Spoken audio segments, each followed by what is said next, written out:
जय जगन्नाथ सांगमाने आज आमे घरे प्रस्तुत करुछे छतुआ पुष्टिकर स्वादिष्ट छतुआ जे आमे मार्केट रु बहुत प्रकार छतुआ ना जानिचे कस्तूरी छतुआ हो कि आउ को छतुआ ना हो ताकू किणी आनी 2-4 चम्मच पकई आमे खाई दउछे किंतु घर छतुआर जोटा मजा थाए बाहर किणा छतुआरे नहीं।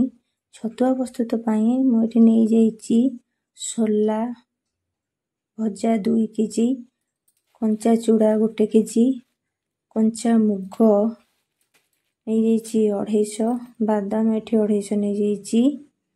यही सब मते ना वर्तमान भाजीबा पई पड़िबो।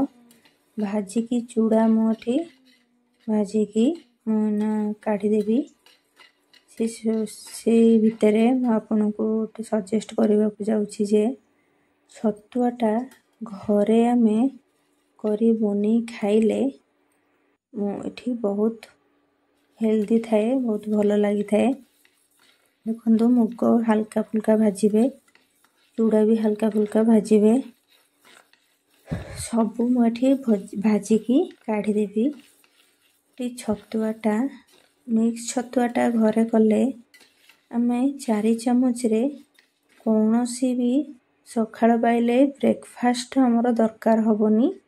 छतुआटा रे छतुआ अछि तो जिंदाबाद छतुआ खाई देई अमूल 2 चम्मच छतुआ 4 चम्मच पके खाई देले आउ किछि दरकार हबोनी। आउ घर तयारी छतुआ तो ने टेस्ट कहले न सरे बाहर रो छतुआ ओ संगरे पड़ेनी। एठी मु धीरे धीरे करी सब भाजी नेची चूड़ा मुग बादाम एठी सोलाटा घरे थिला टिके हल्का भाजी देले भल लागियो। भाजी की मु एठी सब मिक्स करी ताको ग्राइंडिंग करी चलेई एठी थोई देची। एतिर हां आपण माने 8-10 टी गुजराती पकेबे जहा फल रे छतुआर स्मेलटा 2 गुणा बढ़ी जिवो खाइबा को भी पाटी की भलो लागिबो। हां आपण माने सबु बेले निज घरे छतुआ बनै खाइबा को पसंद करंतु बाहर किना छतुआ को एते पसंद करंतु नहीं। छतुआ रे एठी बड़ठू सान पिला पर्यंत खाई हबो।